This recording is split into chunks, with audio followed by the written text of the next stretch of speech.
session.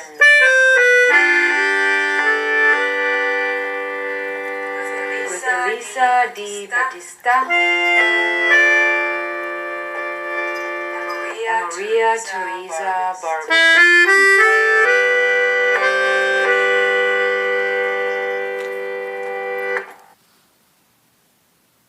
Hello, everyone.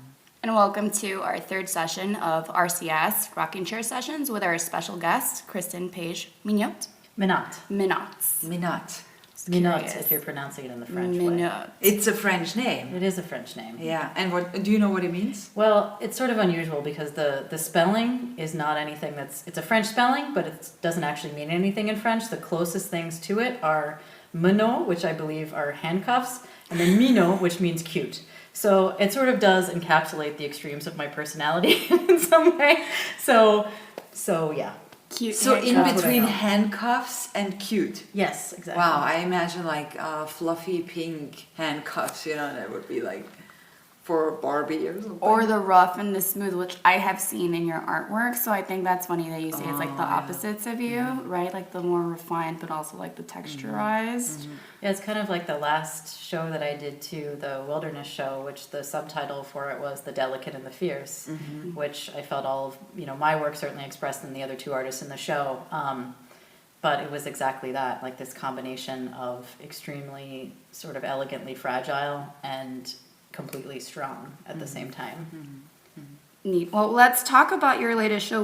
That's the first point that we have here. Point number one is Yeah. latest art show. So you already jumped in. So tell us a little bit more about your Wilderness show. How did that come about? Where did you get the opportunity to do that? Well, it all stemmed from this residency that I did in Alaska this past summer in the Tongass National Forest. It was a national parks residency. Nice. I was really surprised and grateful to have won the experience, if you will. But yeah, so I spent about a week in the Tongass National Forest, which is federally designated wilderness. So Beautiful. no people, no access to anything modern whatsoever. In fact, we had to take various communications provisions like satellite phones in order to be able to. No electricity. No, nothing. No AC. No Wow. electricity. No heat. No. Just bears, rangers, whales, a couple rifles just in case, bear spray, and kayaks. So Everything. tent? Yeah. Oh, a tent. So everything, there were 5 of us, everything that we had, we put in 3 kayaks, 2 two-person kayaks and one person kayak.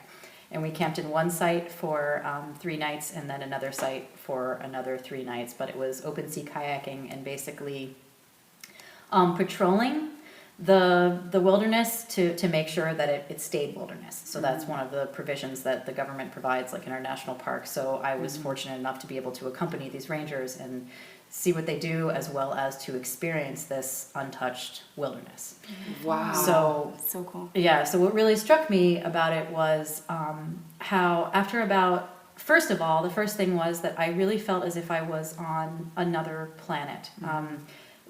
My sense of space and time and reality entirely shifted because it's something that none of us really experience on a regular basis, anyone that I know anyway, anymore.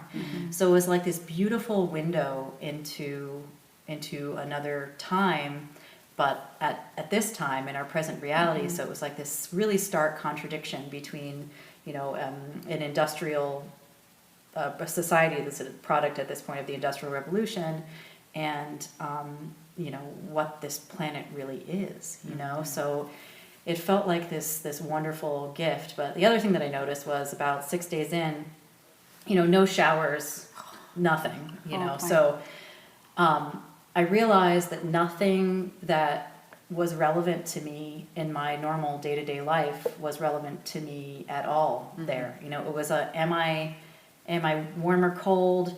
Am I hungry? Am I tired? And it was this incredibly freeing experience where all the sort of detritus, like all the cacophony of things that are normally in our daily lives, like social media and like the 25,000 different tasks that you're trying to manage at any given moment, were all completely irrelevant. And there was like this sort of calm and peace.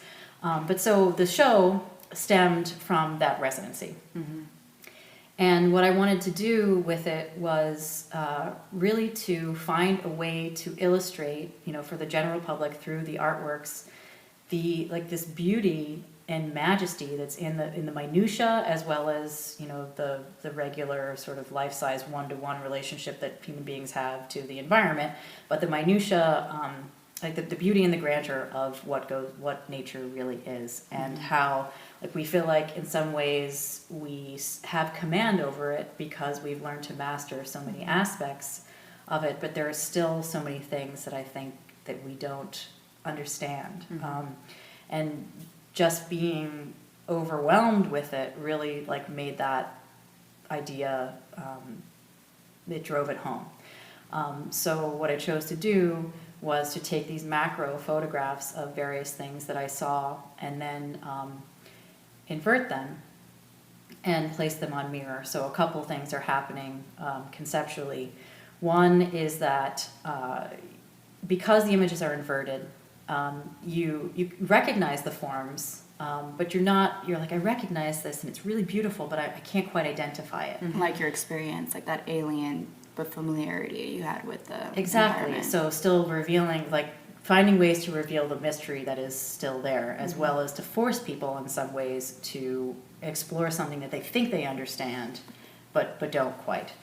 So that also happens due to the macro nature of the photographs. One piece is probably an 1/8 inch section of a mushroom, but I've made it at, it's a 4 foot piece. So which looks kind of like a moonscape. It looks like it could be a photograph from a telescope of another planet or something. And being able to, draw that analogy between those extremes, I think, is another really important way of sort of unseating people's preconceived ideas about what they see. They're like, oh yeah, fern. But there's way more in there, So that, and then placing them on mirror. And the shape is also very distinct, right? It's an oval, but it's lying on the thinner side, or I'm not sure how to say that. Are all of them like this? It's elliptical, but not vertical, more towards the horizontal side. It makes me think of planetary. It makes me think of planetary, like the rings, very... Oh, that's interesting. I like that. No, the reason that I chose the ovals was because I wanted these to be portraits of nature. Okay. So, but what I didn't anticipate was that a lot of the formats that I was going to do this in were horizontal. So they're horizontal ovals, not vertical ovals. Because the reason that I chose an oval, the reason we visually associate vertical ovals with portraits is because that's the form traditionally used, for matting, say, if you're taking a portrait of a human being, because you don't need those four corners, So that was the reason for choosing the oval format. And then the final element, formally, in them that should contribute conceptually to how they're read is that they're on mirror. So in some way, these nature is placed in an environment which it reflects and is reflected in it, because the mirror allows some reflection of what's in the environment that the piece is placed in, and then so there's a dialogue that is sort of forced between the piece and its environment and between the people that are viewing it, because it's very subtle, but you can perceive yourself in it. There's some places in which the mirror is more evident, and you can actually see yourself, not in any detail, but so they're dynamic in that way. And the other thing that happens with them is because I had to work with the transparencies of inks in order for the mirror to even come through, because normally the way color is laid down, there's always white behind it in order that the color be saturated. So the white has to be, you have to work with the translucencies of the opacities, maybe, probably translucency or apparency of the inks in order for the mirror to actually show through.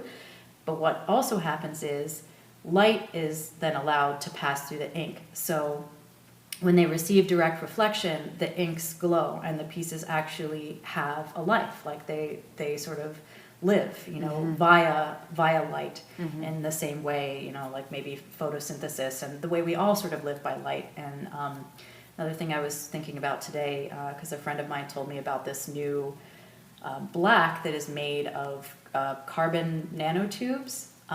And basically it absorbs all light, so light. it like eats all light. I saw that. Oh my god! I want to purchase it. It's like a spray paint. It's like the ultimate black. It creates completely. Is it like eliminates. a dark hole? It's yes, just it eliminates all light whatsoever. That's so they on this video that my friend was showing me, they were saying, "Oh, people have asked us to make a dress out of it," but the fellow who I'm sure is a scientist working on the project said, "I don't see why you would do that, because basically you eliminate the person's form, because we perceive form.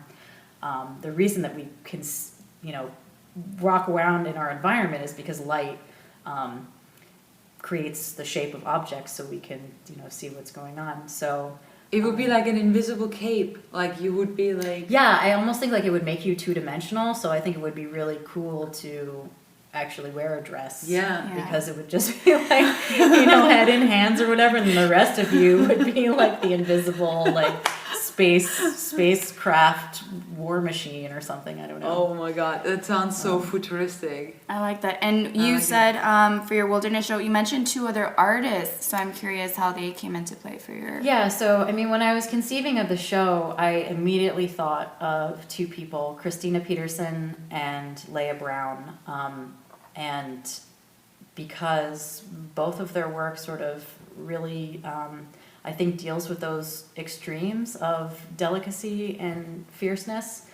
And, formally their work does as well. Like in Christina's drawings, there's a lot of empty space, but yet a great amount of precision drawing, like photorealistic, if you will.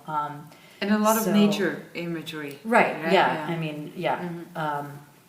So I really loved that balance between what is undescribed and like completely undescribed, like these vast open spaces that are just paper in her drawings, and then really exquisite, realistic depictions of natural forms and phenomena. So it's this beautiful balance. And also kind of her in it, right? Like you're also trying to bring the viewer into your work through the mirroring probably, but Christina is also putting herself often into the nature She scenes, does, right? yes. It's kind of like also Yeah. a play with the person or the human form in nature. Within the environment. In a way, within the environment. And I think sometimes she uses that as a way to describe aspects of herself. Yeah. So there's something fundamental, obviously, about nature and the planet that I think it's definitely worth revisiting.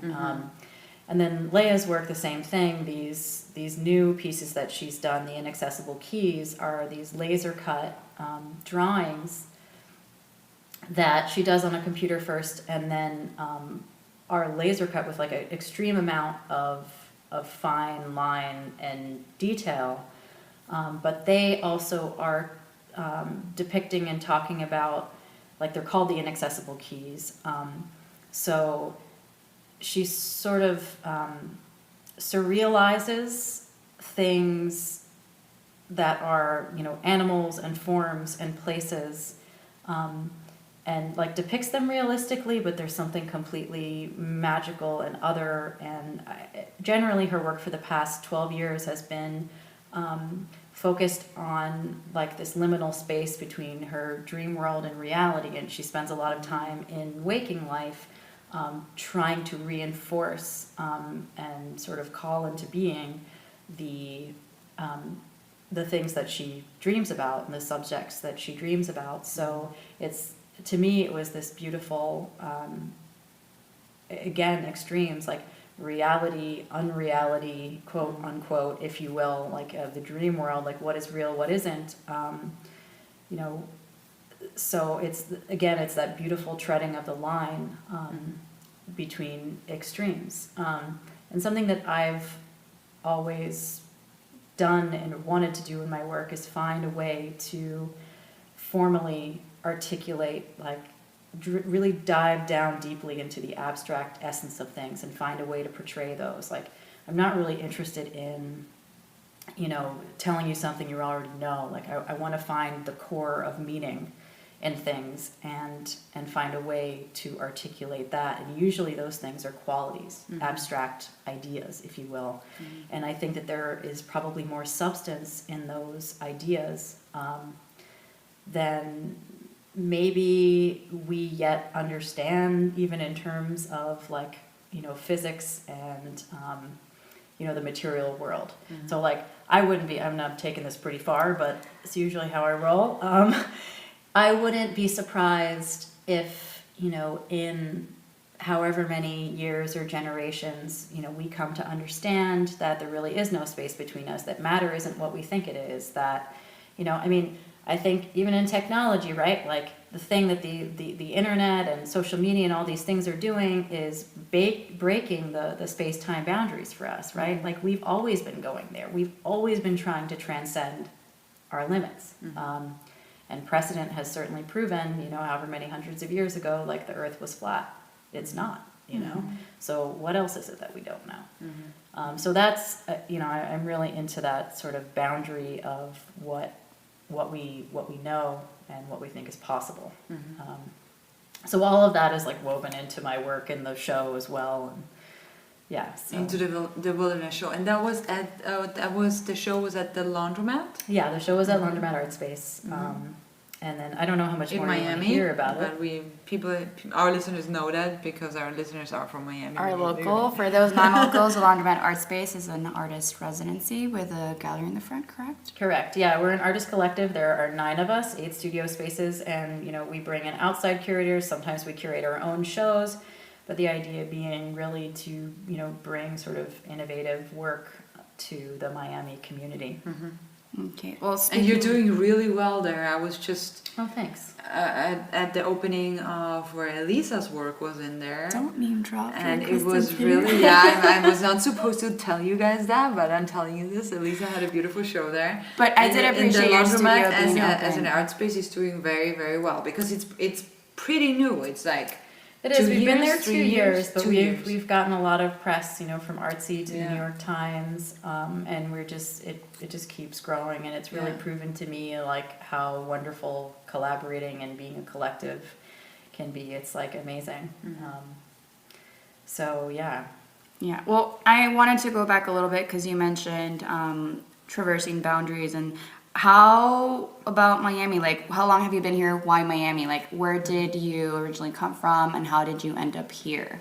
Well, I spent most of my life in New York City, and I was working really in the corporate world. I worked for a pretty high-up fellow at Condé Nast, and he lost his job, and I, in turn, lost my job, so it was actually the happiest moment of my life. I was like, yes, now I can go do what I want to do.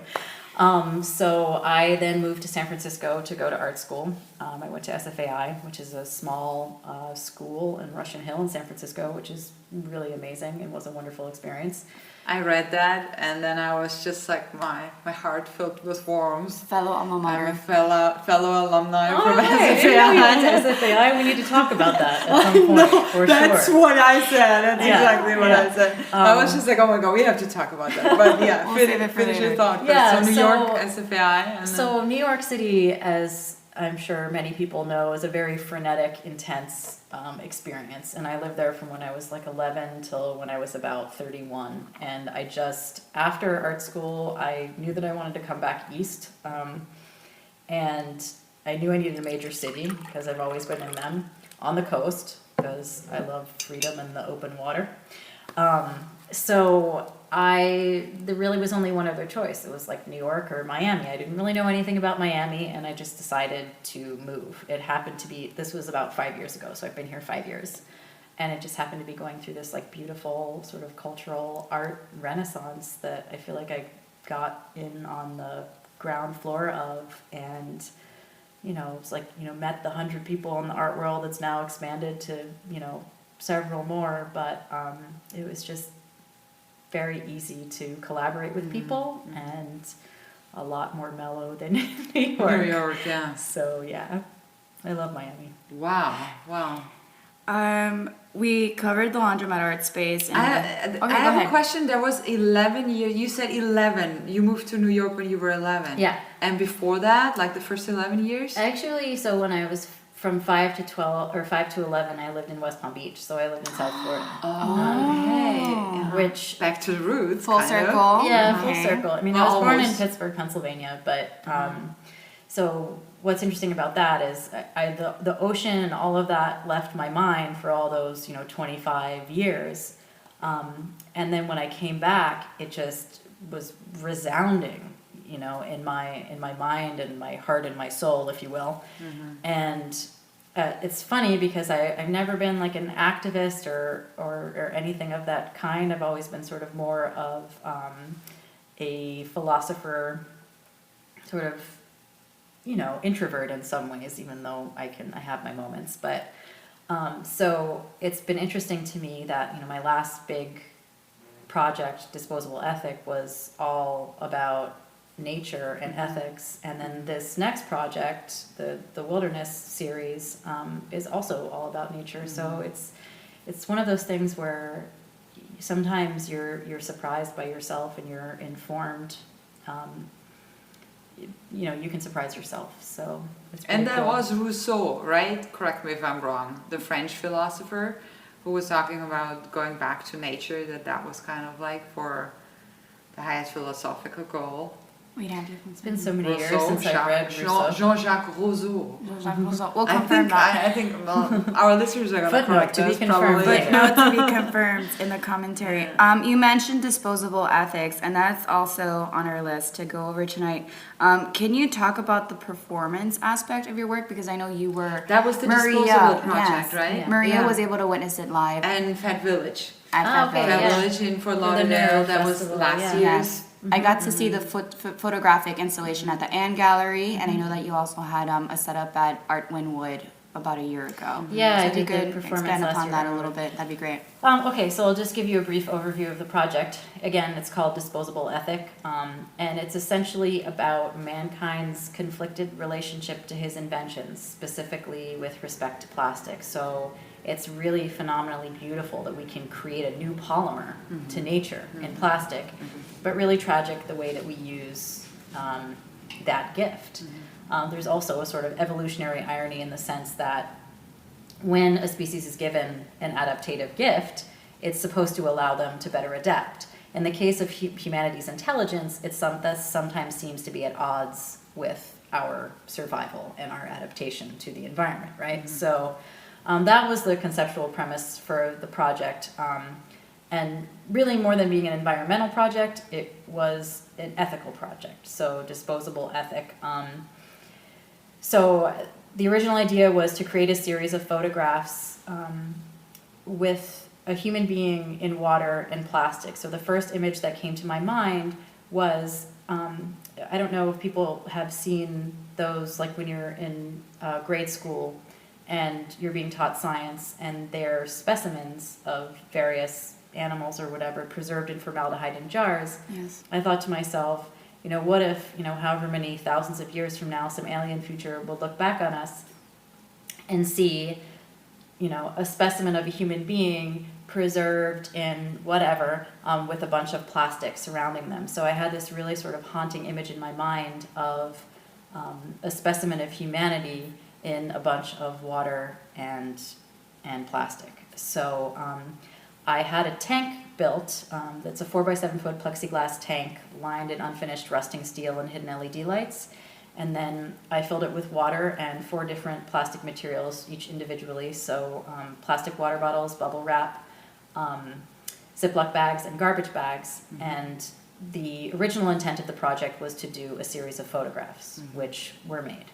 And then I realized that this really was also a performance piece. And there was also video made from the project. But, so I was actually, this is interesting because I was really terrified to do this performance. Performance is not something that I have done. When I was in school I would try to take music classes and play guitar, and my hands would shake. I would not be able to perform in the class. So here I am, now I'm going to, be in a wetsuit or some sort of minimal costume and be in front of a bunch of people and do this performance, right? So the first time I did it, I was absolutely terrified. And I've done it probably 6 or 7 times throughout South Florida. And by the time I finally, like the second or third time I became comfortable with it, it was like I realized it was the most cathartic experience I had ever had in my life. Because basically I was using my body to express everything that was in like my heart and mind. So at some point I let go and just really became, what it was that I was trying to depict. Either, the beauty of sort of glorying in an invention, or the suffocation of, sea life under plastic, and a variety of different things. So I designed and choreographed this performance in the water. And yeah, so it's the first time I've ever done performance art. It just sort of naturally came out of the project. And it was wonderful. I mean, just personally, it was literally the most cathartic experience I've ever had in my life. Amazing. And I recommend it to all artists and doing all our some listeners. sort of performance. Yeah. All right.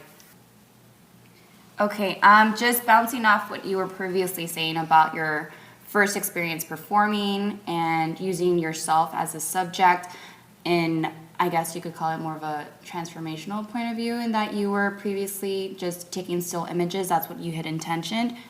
Is that the first time you had yourself as a subject, or in prior work did you also use yourself as? No, I've actually always photographed myself. Oh. Yeah, so I think I've always done abstract painting, and it's probably my first love, and I refused to take any art classes in college because I was like, I do not want to open this up to ruining it, basically, with other people's perspectives. Okay. So I've actually never tried to do that professionally, but at some point I believe a series will come out.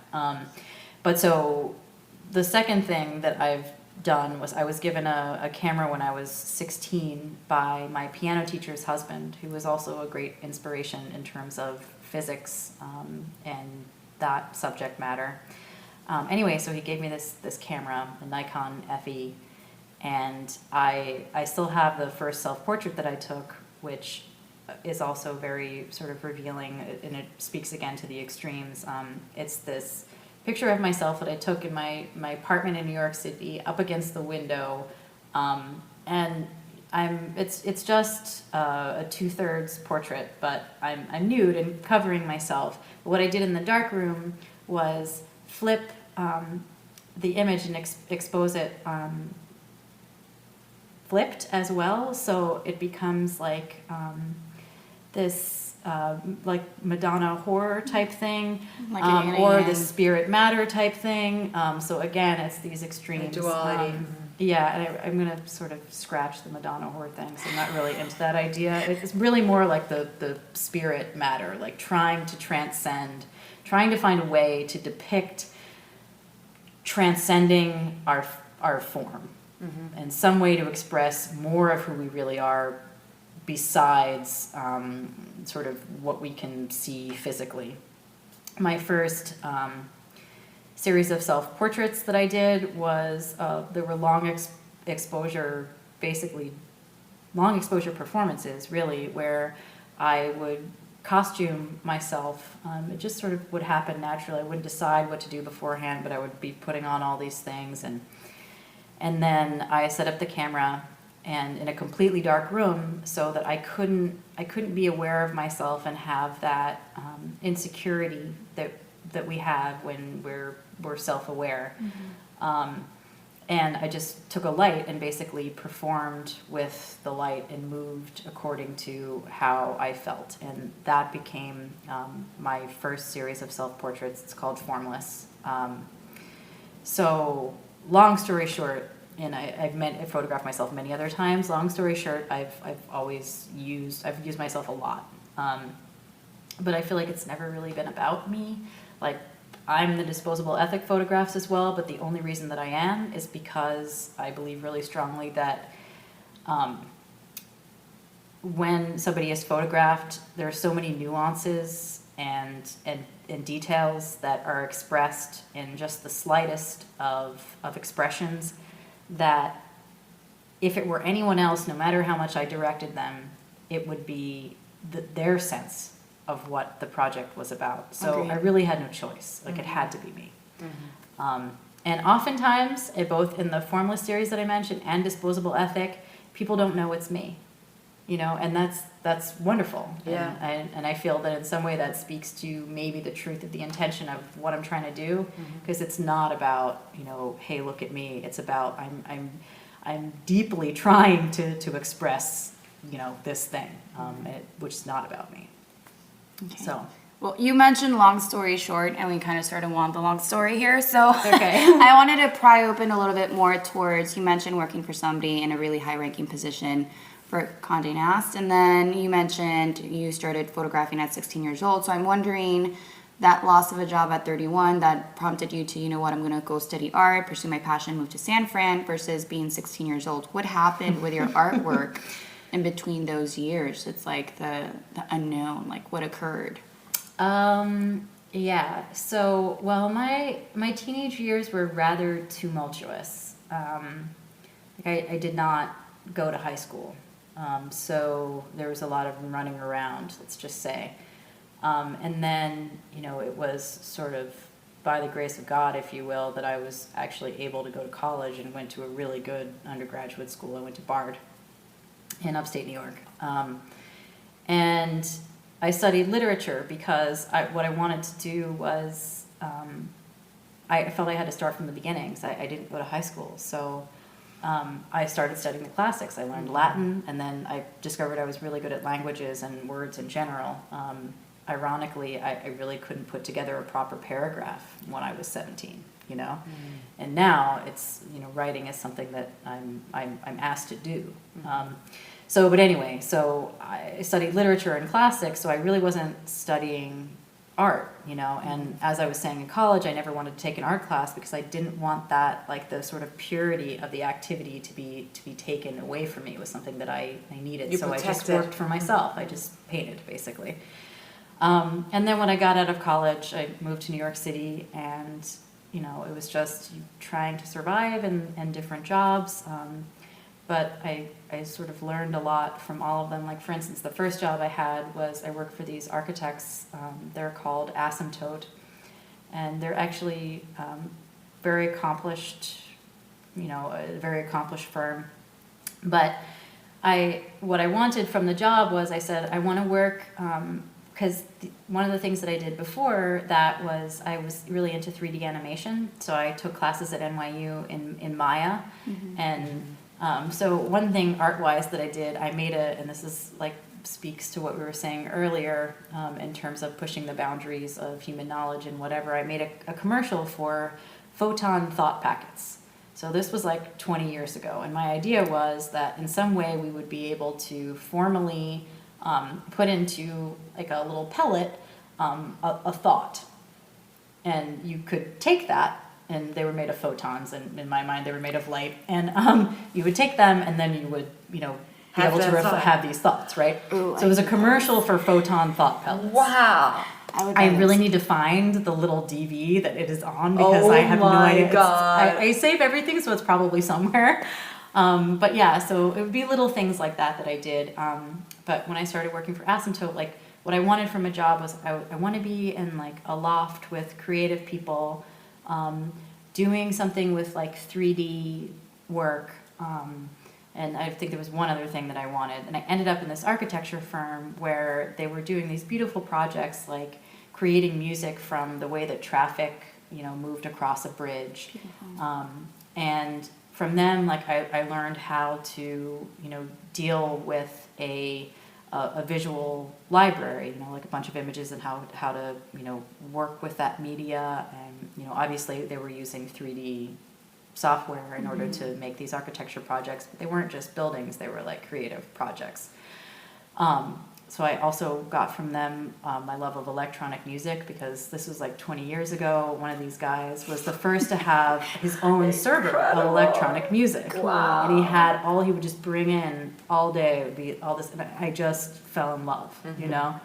So, I mean, there was art happening. It wasn't just, it just wasn't like, you know, I'm pursuing this as a craft or a profession. So I think life was just happening in between those things, between 16 and in art school. Yeah. Just to quote, they said I went to a round table tonight at Miami-Dade Community College, and they said that nothing's linear, life isn't linear. So I think even though you were not on the current path you are on now, like it somehow obviously fit into what you're doing. Absolutely. Okay, one of our next questions, which I'm also excited about, is how do you separate or define your fine artwork versus your high fashion work? Because I know you do both as a photographer now professionally. You do both fine artwork as well as high fashion. I do less fashion now because I found the world was, as much as I believe strongly that ornamentation is art, the fashion world itself can be really superficial. So what happened was the fashion work turned into what I called fashion art projects, which I don't do as much now, but did pretty heavily for a while. Yeah, so what is the question? Was that what you were doing in New York, like after the architecture firm? Was that what at Tongass, was that fashion photography that you were doing? No. Or was it never part of your two different work? worlds? Yeah, totally Oh, different. that was in my head. So Yeah. how did you stumble upon the high fashion photography? Fashion I photography. just started photographing models in San Francisco. Oh, that While started you in were art at school, school. basically. Oh, really? Yeah. Okay. The reason I chose photography in a way was just because I realized I wanted to create these sort of otherworldly tableaus. Like, I've never been interested in using photography for, but one of my professors, a pretty famous guy who is a figure in the new topographics from the 70s, Hank Wessel. He was like, Christin, this is not what photography is best at, you know, because I would be making these like light painting type things, and he was like, yeah, but this is not what it's best at. It's best at documentation. I've never wanted to use it for that. I've always wanted to use it to be able to create these otherworldly tableaus and then have a record of them. So I guess in some way I'm using it as documentation, but not in the traditional way. So yeah, so the fashion thing, I mean, it still pervades my work. Like, I believe a lot in beauty. And so, but I am, right now I'm a little over the figurative. I'm a little over photographing people. And I just want to explore concepts more without, because it's, when you have a figure in the photograph, it's like, it just overwhelms everything in a lot of ways. So I'm just looking for other ways to express what I'm thinking about. Okay, Like going on the macro level of Yeah, I mean, I'm getting more and more abstract, which is, Yeah. is how I always do. which is how I imagine your paintings to be, kind of too, Yeah. right? It's like this Yeah. utility quality in the photographs. Exactly. I do want to make a shout out. I didn't mention when we were talking about the Wilderness show, my good friend and wonderful fashion designer and artist, Lisu Vega. She and Marissa Almanik, the choreographer and founder of Alma Dance Theater, we did a performance piece together. I saw images. For Screendance, right? No, this Or was was not a it? screen dance. Oh, This was it was a live performance that happened at the opening night of the Wilderness show. Oh, and it really? I saw a was video of that. macro video that I took in Alaska, and then I asked Marissa to choreograph something that reflected sort of the movement and the forms and what was going on in this macro video of nature. And then I asked Lisu to design a sculpture / garment that again reflected those same things. And then that performance happened on opening night of the show, and it probably, to me, that was the soul of the show. So that's kind of why I wanted to mention it. It like all came together, and it was just the loveliest thing in the world. So yeah, forget where I was. That was great, because that was also after you did your performance with Disposable Ethics, right? Ethic, yeah. Ethic. That performance came after for the Wilderness show. Yeah, so And performance. you were not, but were you part of in that performance? Were you performing live, or were I did you not perform. You No, were but organizing the performance. I basically You built the performance. conceived the Yeah. performance, and then worked with Marissa and Lisu to have it, make it come together. And was it out of that performance that the dance film came out of? Because I do wanna put my finger on that, because I was so excited to see that. Yeah, no, the dance films, that's something that I'd never heard of a Screendance before. Screendance is a short dance film, but these films can be produced with the same level of production as, a big Hollywood picture. But there's this entire genre of these things. And a few years ago at PAM, the Perez Art Museum, I saw a presentation of the Cinedance. Cinedance is a Dutch screen dance film festival. And I saw a few of those films, and it was the first time I had been inspired in a long time. They were just phenomenal. I've always loved dance, and I thought to myself, I really want to make one of these. And it happens to be that Lisu and Marissa are the two people that I first met when I moved to Miami and started working with. And funnily enough, they were sort of out of my life for a little while, and they are now back strong in it again. So I love dance, love dancers. That's why I started making screen dances.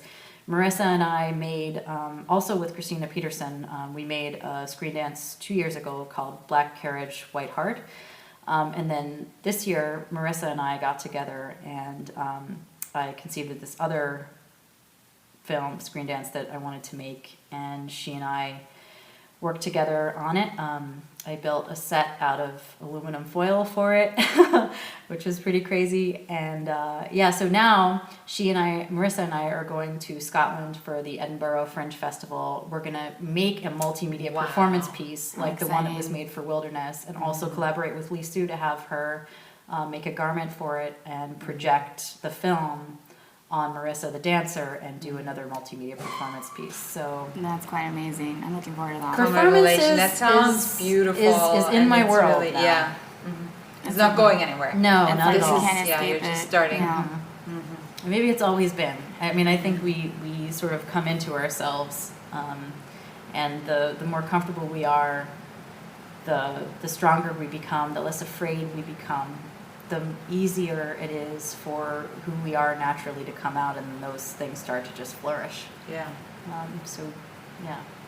Yeah. Well, talking a little bit more about that journey, I love how you mentioned that obviously you weren't born in South Florida, but you did grow up here slightly for a little period, and then you came back and it opened up this whole world. And I feel that a lot of the work you came to happen actually was not necessarily Floridian work, but I mean with the water and the bottles, which I feel when we go on the beach, environmental issues. And then you went to Alaska and you had the macro experience. How do you feel your work might potentially be affected now that you go abroad and take this kind of sort of this whole orchestration? Like, do you feel it'll be like completely different, or your subject matter will somewhat be the same, but how do you feel going forward? I mean, being in the Fringe Festival is going to be great because we are going to be staying with a bunch of other performance artists and dancers, really mostly dancers, I think.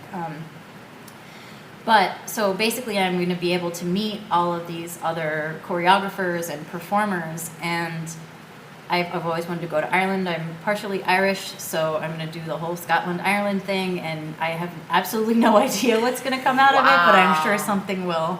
It could be some epic land art piece like Coombe performance. I don't really know.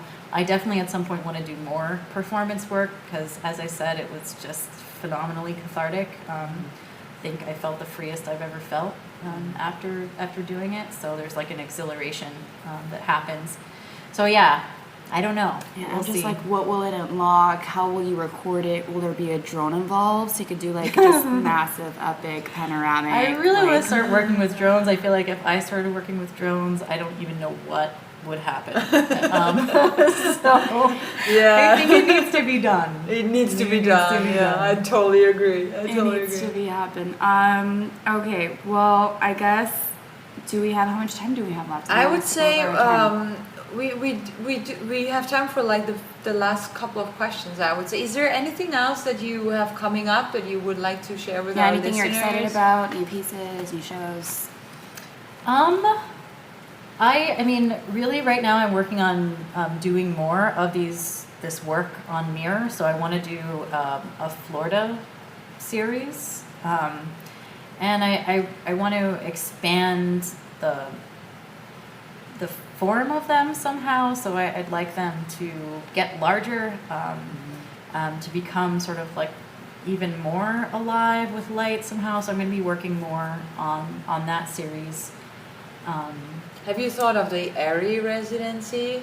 Yeah, I The just Residency pictured that in my the mind. I was Everglades? like, you would be so great for that. I Christin. have, yeah, and I've not yet applied for it. Perhaps I will. I'm not Perhaps. sure. I could totally see you there. I mean, it's a tough environment. Yeah, It yeah. depends But you on survived the, Alaska. I mean, bring it. You know, gators. Gators Don't and go there in the summer. bear rifles. I mean, Yeah, I don't know. I'm snakes, like perhaps. more afraid of like water snakes than I am of bears. So I don't know if that makes any sense. I but, totally feel you. Yeah. like To I be really have to long do term. some serious mental letting go in Yeah. order to rock that one. Yeah. Yeah. Okay, and any shows that we should look forward to? I mean, you did mention the thing in Scotland, which I think will be great. In Edinburgh? In Edinburgh. That's Yeah, the coming up? Edinburgh Fringe Festival. It's going to be August 5th through August 12th. Right now, the series that we've been discussing, the Wilderness series, is up at the Far Gallery, along with, we sort of continued the show, Leia and I. Christina's work had to go elsewhere, but Leia's work and my work are up at the Far Gallery now. It just opened this Saturday, so it should be up for another 4 to 6 weeks, I believe. Closing date when, so our listeners could go check it out. I 4 to actually 6 weeks. Is don't like know, it's but like 4 to end of 6 weeks. July-ish. So June, so probably? May, so probably end of May, mid June. Okay, I that's don't know exciting. exactly. And Far Side Gallery or Far, F-A-R. Far And Gallery. where is that located? In Fat Village in Fort Fat Oh, Village. excellent. Oh, I know where Okay. that is. Yeah, Yeah. yeah. I haven't That's been. where I'll your have to check it performance out. took place. Yes, I also did. I did it there. in the Yes. north. Yeah.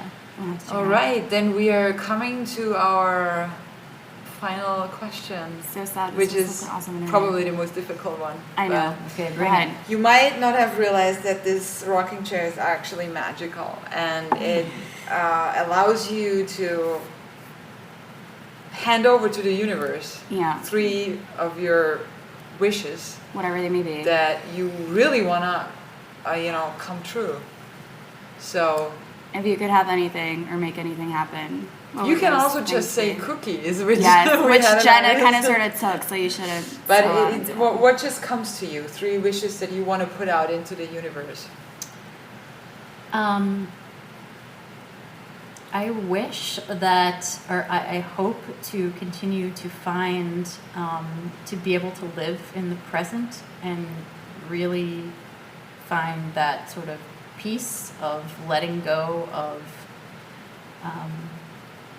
all the things that you think you need to have or things that you don't have. Like, I just wish that I could be more grateful and therefore more free.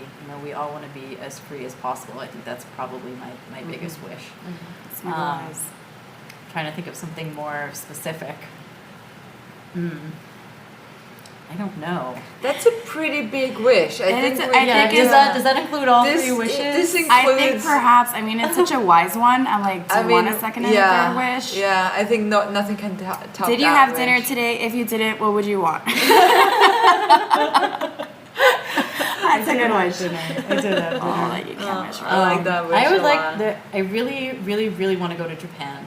Okay. Oh, that's a So good bucket wish. list things could be wishes. Yeah. Yeah. Me Tokyo, too, by the way. Tokyo, I've just yeah. always been fascinated by the Japanese, and I felt like maybe because like they experienced this incredible apocalypse with the nuclear bombs. Like there's Yeah. something about them. There's something about their art that actually has sort of both of those things. Like super minimal, but like so rich. Yeah.